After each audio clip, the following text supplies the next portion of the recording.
I hope you're good. It has been 1 week without posting any content. It's not because I don't have content, it's because I've been busy to edit. Because I shoot, edit, do everything on myself. For myself, sorry. So 28th December 2020, it's one day I will never forget because I saw death like Kifo, guys. This is what happened, yeah? So on the 27th, that night, we had a few drinks with my friends who are my colleagues also. So we had a few drinks and we went home at around 11. So I came home, I was a bit tired because I had worked the whole week without any off, the whole day. And apparently, so what happened, I came, showered, got into bed. I was tired, I had a few drinks, and I decided tomorrow I'm not leaving the house. Sometimes I do that a lot. So I locked myself inside because I live alone. So I locked myself inside and I'm like, no disturbance. I almost got that tag of do not disturb. Higher. So I slept and yeah, sleeping. So the next day, guys, something bad really happened in our apartment. There was a very, very big fire that started in my next door neighbor's house. And all this time I was asleep. It started at around 6:30 a.m., around 6:30 a.m. All this time I was asleep. Remember, I was not going anywhere that day. So most people didn't know if I'm in because sometimes they can see my car parked. So they cannot tell if I'm in or out by just the car being parked. So most people thought I'm not around, yeah? So what happened? Gosh, guys. The fire started and it became so big. And now it moved to my house.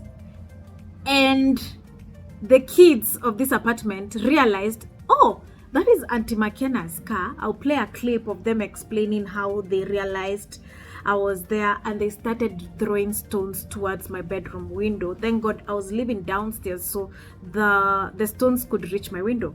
That fire, Kip, you saved my life. I'll never forget that. How are you with throwing? Alex. You guys were throwing stones to my window when So the fire was. car was there, and then our mom told us to Stand and then we on saw your car here. So we thought you're in your house sleeping. Yes, I was sleeping. Then we started throwing rocks. Yes. We told our mom, how about Auntie Okay. McKenna? Oh, Then babies. we started throwing, I'll tell you. Oh, you saved my life. So you guys could have cried if I got burnt there. Oh, yeah, you love me that much. Didn't know you love me that much. Yeah, you could have cried. Holding your mommy. Oh, yeah. Crying on the chair. Why crying on the chair? I was still home and then I was sleeping and then I heard someone saying moto kila mtu toka kwa nyumba and then I started crying.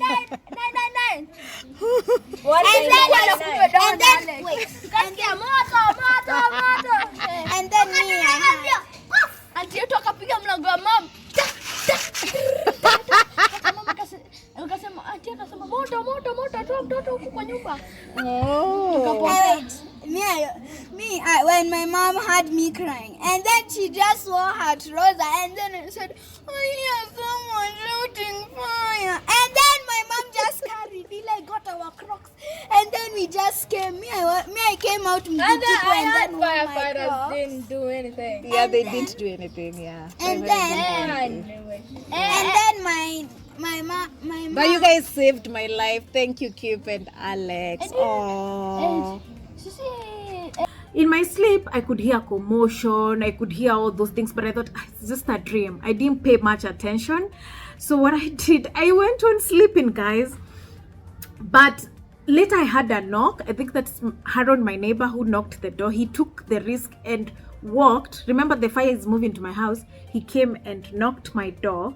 Some neighbors are heaven sent. Then the kids continued throwing stones on my window because they could not imagine Auntie McKenna is inside there. So eventually I woke up. There I was dressed, guys. I was dressed.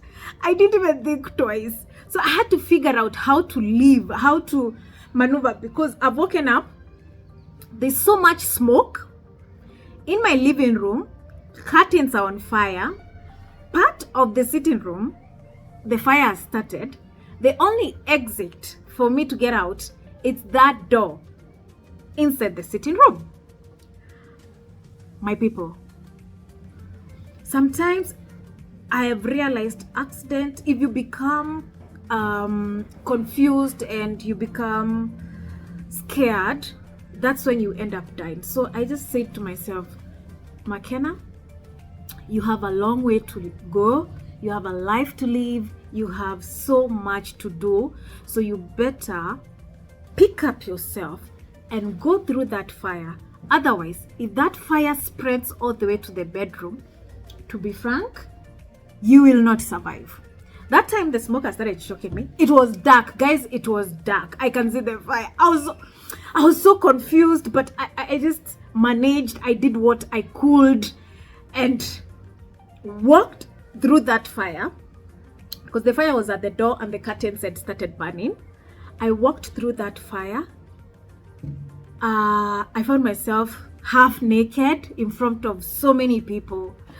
My neighbor Gitonga rushed to his house and got me a jacket and covered me up, because part of my boobs were outside. But you can't even realize you're naked, guys, are half naked or whatever it is, because you're so confused. You're wondering what next. And the confusion was so much. Guys, I don't want to remember that day, because I cannot imagine God saved me from that situation. You don't want to be in some situations. You don't want to be in some situations, and you don't expect to be in some situations, to be frank. So I'd left. So there are things I lost, of course. I went through a certain loss. I shared this story with a few friends and colleagues. There are those who helped me get back to my feet. There are those who didn't care.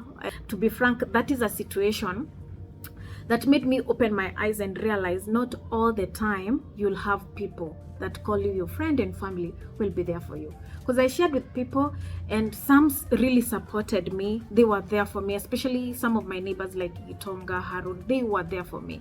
Akina Mlandi, Mwende, Eunice, guys came. My friends like Naomi, they moved in here. Naomi, Vivian, Maureen, they moved to my small place, because now all my things, the ones that survived, they were all suited. So there was a lot of cleaning to take place, because all clothes, like I had to throw all white clothes, white sheets, white towels. And of course there are friends who stood with me even financially, Akina Joe, Alice, some of my campus mates, college mates. Oh my God, it was, yes, thank you guys. I don't take it for granted. I will never forget you. Everyone who was there for me, trust me, all that it's here. I will never ever forget you. Yes, I may not be talking to you every day, but you have a very special place in my heart that I respect and that I will forever remember. Okay? People came through for me. Some people came through for me, and it changed my life, and I created a certain feeling in terms of friendship with some people that I wouldn't want to break that friendship no matter what. Friendships that I would fight for, because people stood with me during that time. Some people stood with me during that time. And such incidents happen for you to understand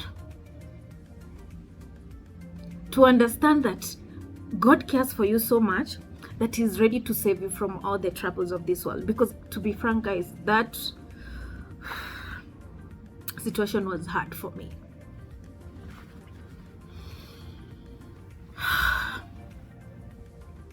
It was hard for me.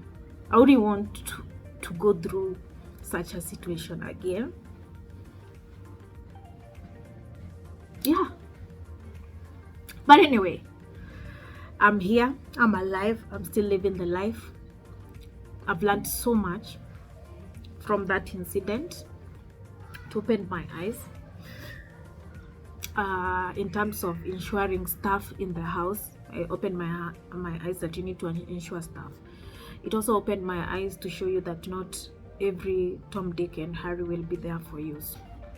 But anyway, it's an experience that was really scary. Really scary. I wouldn't want to share a lot of details about it because it would take me back and feels pain. I just shared this because the kids just the other day reminded me about it, and my neighbor's kids who care about me so much reminded me about it just the other day. And I said I need, because so many people asked me on my status, what happened, Kenna, what happened.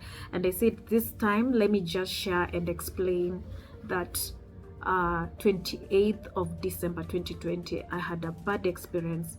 I lost stuff. I was really scared. I was really, so much went on in my mind, but I thank God that I've regained the strength that I'm here and strong and ready to survive. Okay, you scratch my back, I scratch your back. Where you're celebrated. People look for you when you're prospering, when you're doing good. But the moment a problem will hit you, very few will survive in your circle. So yeah, that was my experience. And as I said, I'm alive and I'm good. And I learned something. Kila kitu ni vanity. Everything we have here, it's nothing. It's actually nothing. You buy things, tomorrow they get lost. You have money, the money disappears. As long as you have a kind heart, a peaceful mind, that is the richest of the richest and the most comforting thing you can have in this world. I saw that. Because 1 minute you have things, the next minute you're losing them like this. 1 minute you have people in your life, 1 minute you lose them like this. Yeah, I learned that. And I'm not scared of losing things, material things. I'm not scared of losing friends. What I'm scared of is losing Christ, who was there with me at that time. I don't want to start preaching, but this situation was crazy, like crazy. Yeah.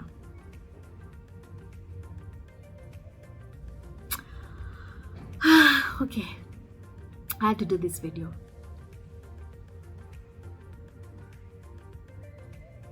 Now I feel a bit better. Yeah. Bye-bye.